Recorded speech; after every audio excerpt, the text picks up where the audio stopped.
Month ending లోపల అట్లే ఒకసారి మాట్లాడదామని చెప్పారు.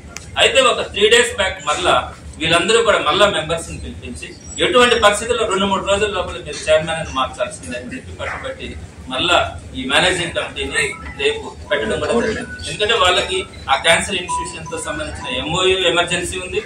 నెక్స్ట్ అలానే వాళ్ళు పొలిటికల్ గా కానీ ఏ విధంగానైనా కూడా ఇబ్బంది పెట్టాలని ఆలోచనతో వాళ్ళు వెళ్తున్నారు. కాబట్టి వాళ్ళు ఆలోచించిన విధానం కానీ వెళ్తున్నటువంటి తీరు కానీ నెల్లూరు రెడ్ క్రాస్ ని ఏం చేయాలనుకుంటున్నారు అనేది ఒక బాధాకరమైనటువంటి విషయం. అంటే నేను మేనేజింగ్ కమిటీ మెంబర్స్ అందరితో కూడా మాట్లాడాను. ఇది సరైనటువంటి సంప్రదాయం కాదు. వాళ్ళు అంటే ఇప్పుడు ఒకటి వాళ్ళు మనకి స్టేట్ నుంచి వచ్చినటువంటి లెటర్ గురించి నేను మీకు కొన్ని వాస్తవాలు చెప్తాను. రెడ్ క్రాస్ గురించి ఒక పార్లమెంటరీ యాక్ట్ ప్రకారం మా అందరికి కూడా ఒక కామన్ రూల్స్ ఉంటాయి, యూనిఫామ్ గైడ్ లైన్స్ అంటారు.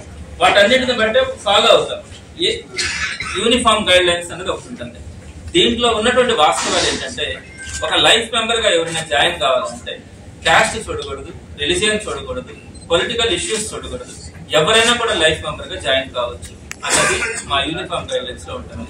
అలానే ఎలక్షన్స్ లో కంటెస్ట్ చేయాలంటే, రెడ్ క్రాస్ ఎలక్షన్స్ లో కంటెస్ట్ చేయాలంటే ఏ లైఫ్ మెంబర్ అయినా కూడా కంటెస్ట్ చేయొచ్చు, ఓటు వేయచ్చు, తను నిలబడచ్చు అనేది కూడా ఉంటుంది.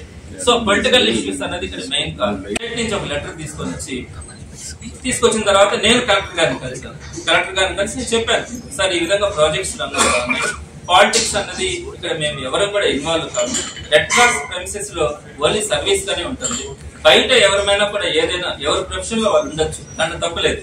కానీ ఒక్కసారి రెడ్ క్రాస్ ప్రెమిసెస్ లోకి వచ్చి మీకు గాని ఈ వీడియో నచ్చితే లైక్ చేయండి, షేర్ చేయండి, సబ్స్క్రైబ్ చేయండి. మరిన్ని వీడియోల కోసం గంట సింబల్ ని ట్యాప్ చేయండి.